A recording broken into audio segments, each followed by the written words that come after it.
All right, Christie Kopietz, welcome to the MSUM Dragons podcast. How are you doing today? Good. Thanks for having me. Enjoying the much nicer weather than the snow we had a couple days ago.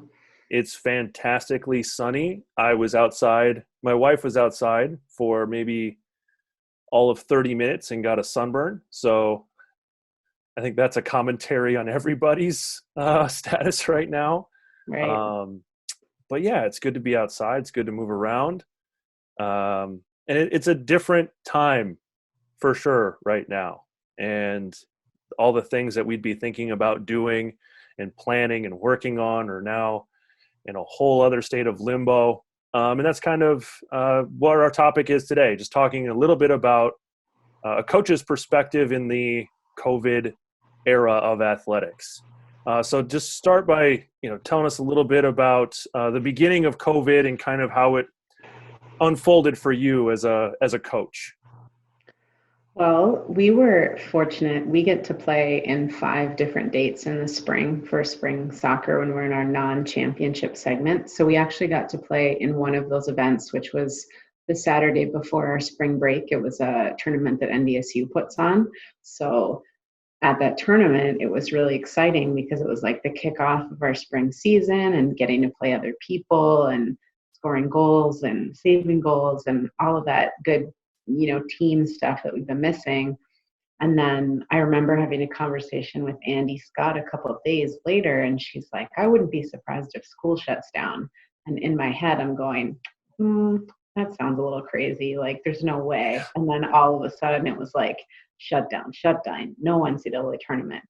And I'm like, we were just playing less than a week ago and excited about our spring season. And now it's just like just a dramatic halt.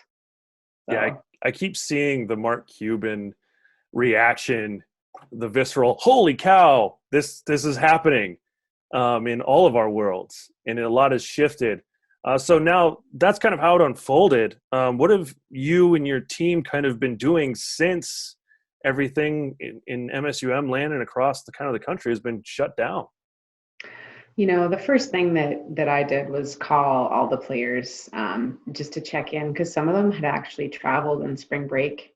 I think I had a few players in Arizona. Actually, one of my player from Japan, Tomomi, was supposed to go home for her brother's wedding, but it got canceled, so she didn't go home, luckily, because that would have been tough. So just called to check in on all of them and tried to give them the information that I had. And then before we were allowed to do the CARA, virtual CARA, which we can do now, we were doing our leadership seminars that we would do once a month with the classes of players. We continue to do that. And then since the passing of being able to do more CARA hours, we have been doing some team workouts. We've done 2 yoga Zooms, which has been actually way more beneficial than I ever would have thought. And then Why? because I'm not a yogi, and so I just don't understand why yoga is good. But then I was doing it with the team, and I'm like, this is so much harder than I thought. Yeah.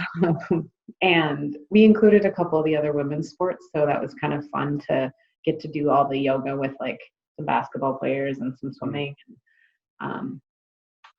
Other than that, we do some teammate dates. So every week they have a different teammate that they have to go on a date with. And so they have to kind of check in and try to do some different stuff. So we've basically been trying to be connected as much as we can right now.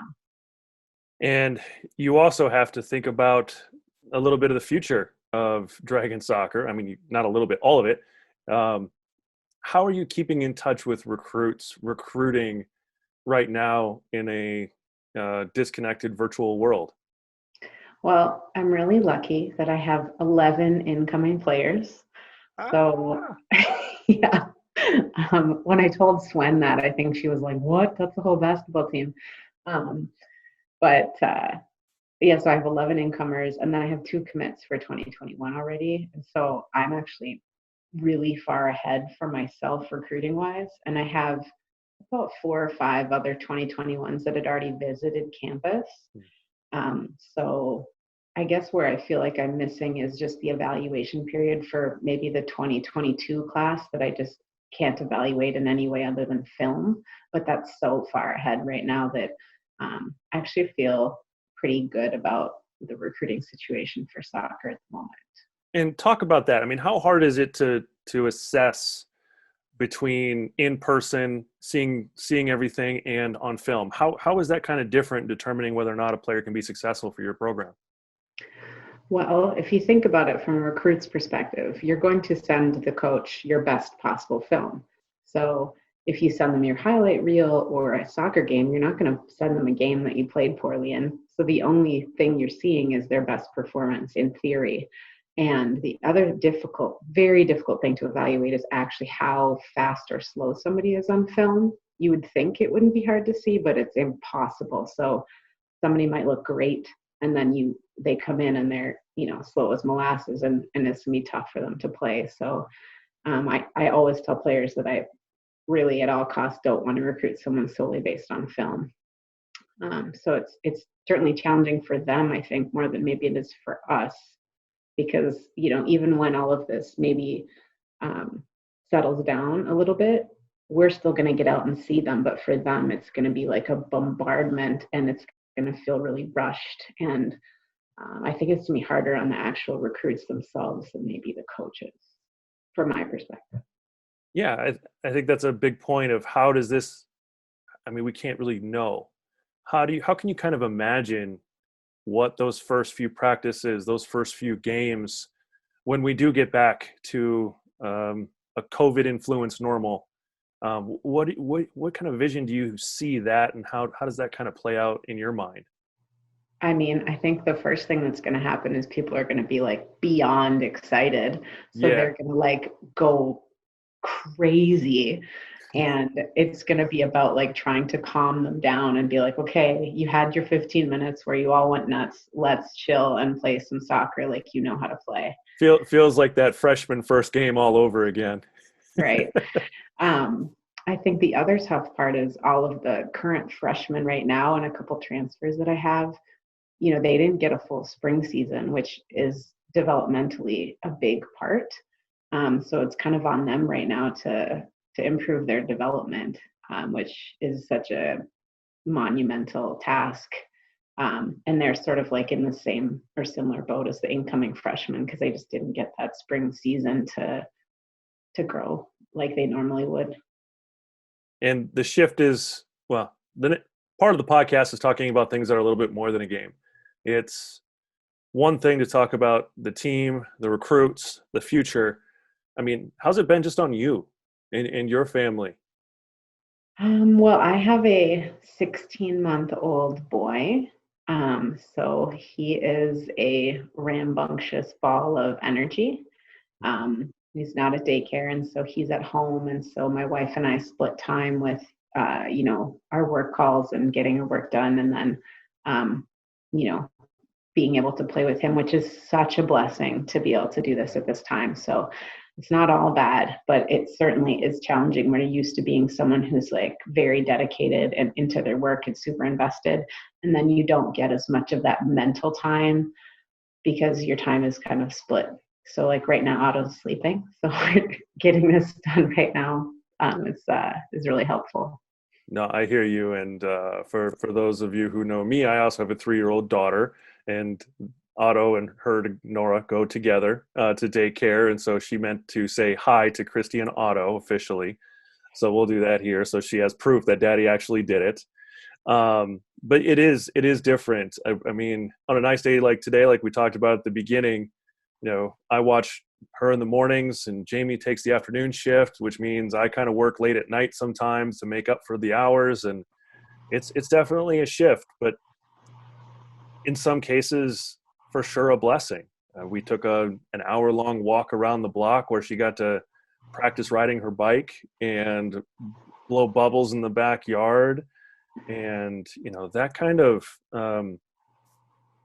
there's a new appreciation for that time, I think, and I hope. And I hope some of that sticks for all of us after all this is done, that we can appreciate that time, savor that time, and hopefully make a few more personal moments in our lives rather than we love work. We love to win. We're competitive people. We dive all in, head first, feet first, everything we can at once. And, I think this is a little eye-opening and a shift that not a lot of people, no one was ready for.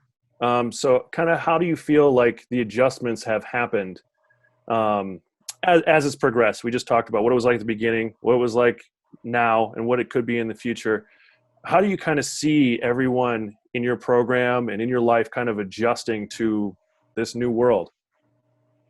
Um, well, obviously it's not a shock for them anymore. And so I feel like they're getting much more into a routine.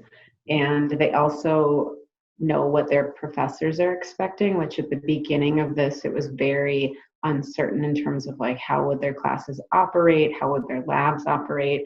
So now they seem a lot more at ease with what the class structure is like. Mhm. Um, in terms of soccer, I think they're being more creative, which I love to see in how they, touch a soccer ball now that they're alone.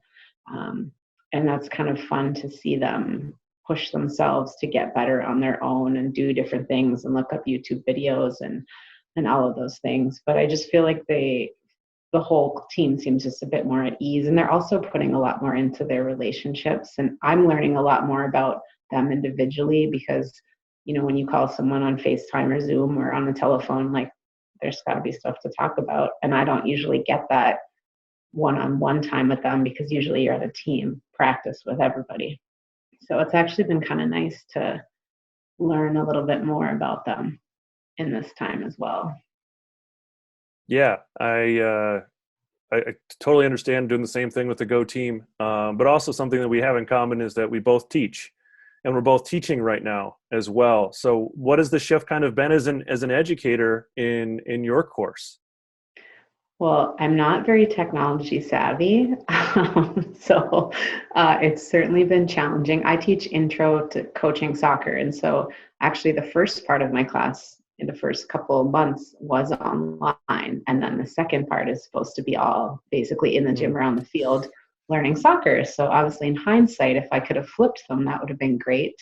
But essentially I've been doing a lot of videos, and then they also have to do this. They have to basically copy my video and show the skill. And then we've done some film.